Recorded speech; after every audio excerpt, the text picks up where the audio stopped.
Thank you for joining us today for our Future of Work live series, where we have great, interesting conversations on how work is rapidly evolving. I'm Aruna Ravichandran, CMO, VP of Marketing for the Webex Collaboration Business Unit.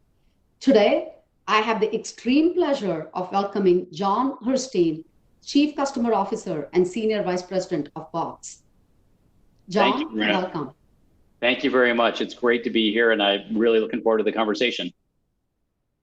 So, Jon, give us a little bit of more color about Box as a company and give us a little bit of more color about your role at Box.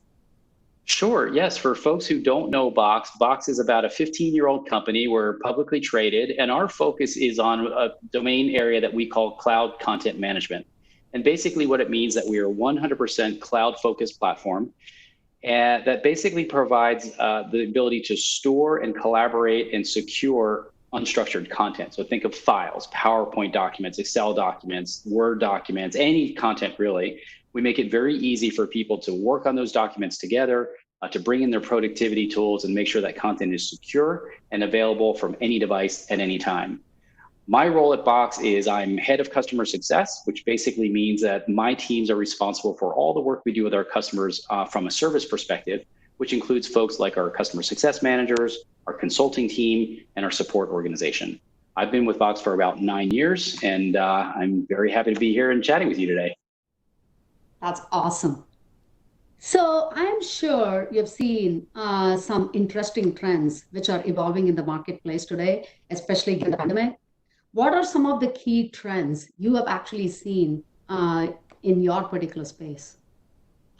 Yes, well, Box provides collaboration software very similar to Cisco and Webex, and we have a lot of data around what our customers are doing with our products and services. And we actually published a blog post a few weeks ago where we talked about some of these trends that came out of our business analytics team. There's a few very interesting points that may seem obvious, but we've got the data to back it up. One is that the workday is actually changing. The times that people are working has shifted, and a lot of this is, resulted from the disruption of COVID. There's fewer commutes happening right now. More people are working from home, and there's also probably more breaks during the day as people are kind of stepping out and dealing with, with personal things. So we've definitely seen a shift from the normal 9 to 5 hours to something that starts earlier in the day, goes throughout the day, and even extends into the evenings, which I think you could interpret as people are working longer right now as a result of all this. We've seen a significant increase in digital collaboration, as you'd expect, right? Before, when you were standing next to someone or in a cubicle or in an office right next door, there could be a lot more peer-to-peer networking happening in person. All of that's happening digitally now. So we see obviously a lot of web conference calling.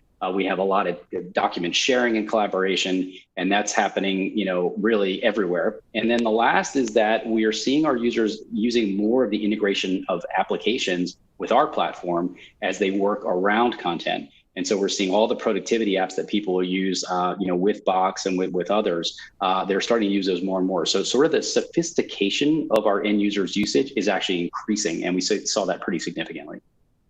Okay, so let's pick up on that. So when you say, the sophistication of the end user is increasing, right? So remote work is such a hot topic right now. Some companies have started to transition their employees back to work, but predominantly still people are actually working from home. So can you give us a little bit of additional color in terms of what you're actually seeing with your customer base? Yeah, so you're right. I mean, companies are starting to kind of look at easing back into, a work from the office, status. And we can talk a little bit about what we're doing, at Box, and it'd be interesting to hear what you all are doing as you think about that. But for the most part, you're right. Knowledge workers are still very much working remotely. We can see that based on things like IP addresses of our users. Like we have a good sense of the distribution of work that's happening right now. But what we've seen is that if users have been forced to working in a different way, they've started to pick up on some of the more advanced features of our product. At its simplest, Box is a product where you can share files, you can easily, share a collaboration link with another person, but there's a lot more you can do. And what we found is that our users have actually discovered some of those advanced features and have started using them on their own, which is pretty cool because that's something we try to push for anyway, and it's happening almost naturally right now. Wow. So, so it looks like, in addition to being able to use Box with the basic use case, the users are actually discovering there are advanced use cases which will actually work, especially given remote work. So you mentioned this as one of your second trends earlier today.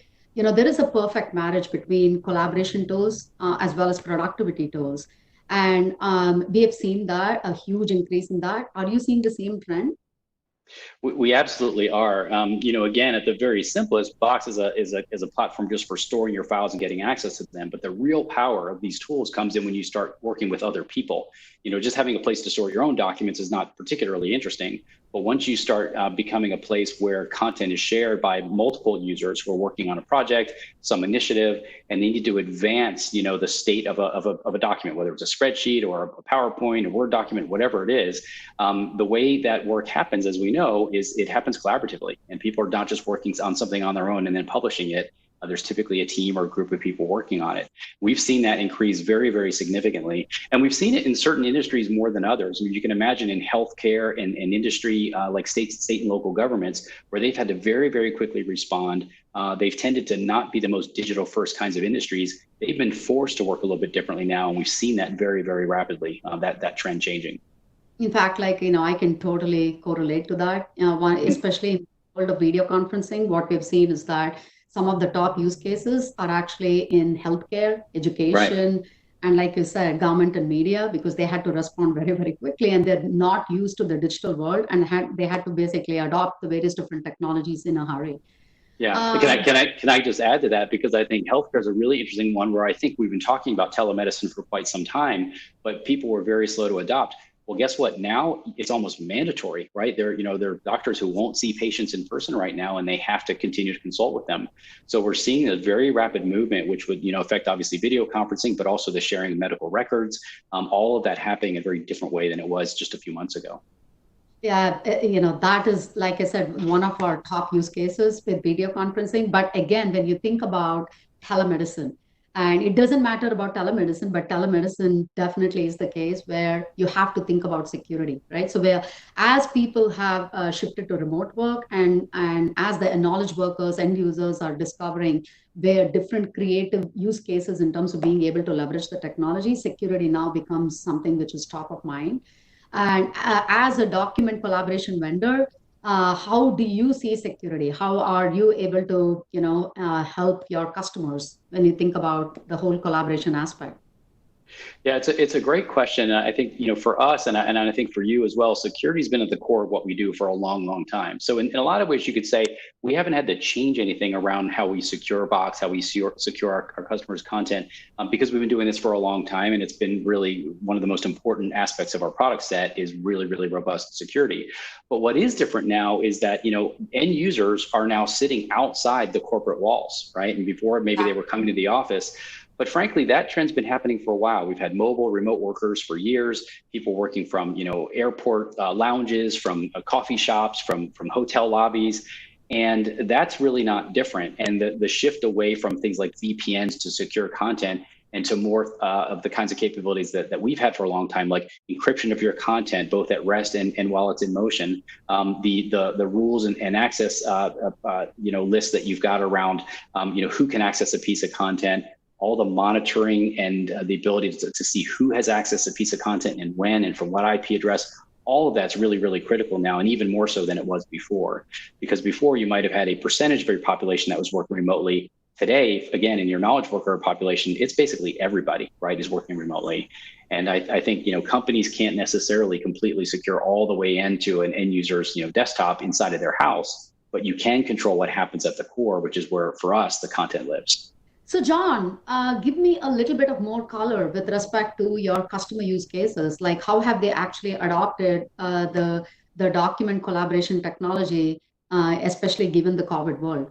And what are some of the challenges your customers have faced? And what are some of the use cases which have emerged? You talked about the medical use case. You also talked the healthcare use case. You talked about the government use case. But I would love to get specific examples of your customers.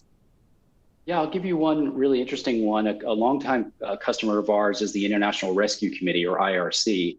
And if you're not familiar with the IRC, it's an amazing organization. It's been around for, I think, at least 60 years that deals specifically with refugee issues globally.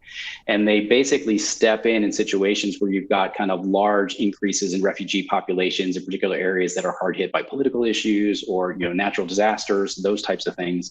And you can imagine that the information they deal with is extremely sensitive, right? You're talking about personally identified identifiable information for populations that are extremely vulnerable. And so they're out in the field. They've had to be able to work remotely, but at the same time, they've also got to be able to collaborate back with their home offices to make sure that they're able to coordinate, care and treatment and all the things that they need to do to kind of help those folks. And they've been a Box customer for a long time, so they were already in a mode where they could work, remotely, and that was a core, part of their use case. If you take another example, we've got one of my favorite customers is the town of Cary in North Carolina. It's a relatively small town, not quite a city, but with a very progressive mindset around the services that they provide to their citizens, and specifically sort of a digital first mindset for how they deal with citizens. And they were already on this path of digital transformation before COVID. Well, then imagine that all of a sudden, no one can go to a government office anymore, right? And now you've got to do everything 100% operationally in a secure way, but have all that content and collaboration happening without people being physically face-to-face. And they were able to pivot very, very quickly, work with both us as well as other cloud providers to make sure that they were able to do that and continue to serve their citizens throughout, right? And I think that's really the core for all of us as vendors, as partners. Even with COVID, we have to be able to continue to serve our customers. And if you were already along the path, you were able to do that in a way that was fairly non-disruptive to your clients. And that's, I think that's what everyone wants to be right now. So you guys, I think, wrote a thought leadership series on Work Unleashed. Can you talk about that? Yeah, it's a lot of these themes that we're talking about now. We've also done a series of CIO interviews or fireside chats with folks like the CIO of UTA, United Talent Agency, with General Electric, with an organization called IDEX Laboratories. Very different spaces, but all of them were with their CIOs and CTOs to sort of talk about these exact issues. And again, how they responded, but also more importantly, how they're thinking about this moving forward. And I think the most progressive leaders that we've talked to are pretty far down this path already, right? We're already thinking about these issues. And what's interesting is I think what you see in hindsight is there are a bunch of folks who look like real heroes because they were fully prepared and their companies didn't go into a complete meltdown when this happened. And there are others who are really concerned about job security because they weren't fully prepared, right? And didn't come out looking so great.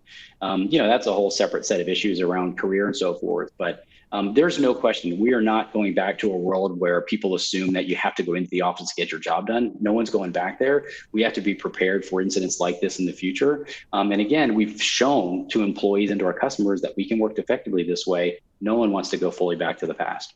So I think we have time for one last question.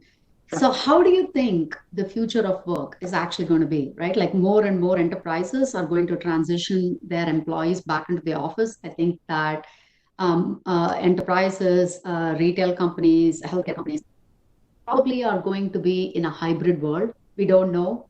When I say hybrid world, some of their knowledge workers are going to go back to the office and some of them are still going to continue to work remote. And so I think this hybrid world is what we need to actually support. But how do you think this will actually work for Box as as a company as well as for your customers? Yeah, great question. I mean, I can talk specifically about what we're doing at Box, and I think also what we're seeing in terms of the trends, we're seeing with our customers. We've been doing a series of calls with CIOs to get their perspective on both, how they responded to COVID, but I think more importantly, what do they see going forward? So quickly on Box, we have announced publicly that we'll allow our employees to work basically from anywhere through at least the end of our current fiscal year.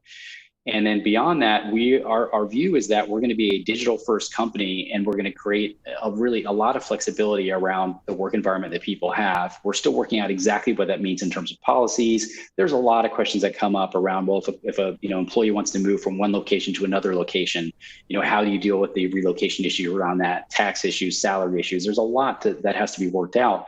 But if you set aside those logistical details, we believe fundamentally that our employees, probably 95% of our employees, can do their job just as effectively not being in one of our offices as they can being in one of our offices. And while we may have had some skepticism around that pre-COVID, COVID proved to us that would work, right? In fact, there were many examples when we were immediately responding to COVID and the lockdowns where we were actually able to get things done more quickly and more effectively And part of it is because you're in a little bit of crisis mode and everyone jumps in and collaborates, but we were able to get things done just as effectively when everyone was working remotely as, when we were sitting in the office, and in some cases even more so. So we've really changed our point of view on how important it is for people to be in an office together. But at the same time, we don't see, and I don't think most of our customers see, a world where there are no offices anymore and nobody comes in anymore, because there's still a lot of benefit, right, to that personal interaction, that social interaction, getting teams together. And I think that the trick for all of us is going to be figuring out what that hybrid model that you referred to looks like. How much one versus the other, how much is mandated versus left up to the employee. That's, I think, where a lot of the questions are going to come in. But our view is that this is not going to be a battle between office-based workers versus fully remote workers. It's going to be a mix, and that mix is going to evolve, and that companies really need to be open to it. And certainly from a technology perspective, what we as IT vendors need to do is make sure that we are fully enabling our employees to be able to do that, right? They've got to have the tools to enable them to do that, or really, none of this works. So a lot to figure out, but I certainly would say that, again, companies that were further along the path here were much better prepared, both for what happened and what happens now. Those who weren't fully prepared are scrambling right now, right, to get these elements in place so that they can fully serve both their employees and their customers. That's a wrap. Thank you for joining us today, Jon, on our Future of Work live series. We appreciate the partnership, and we'll hopefully have you on our next series again in the future. And for our viewers, stay tuned. We have more exciting things to come. And adios and goodbye for now.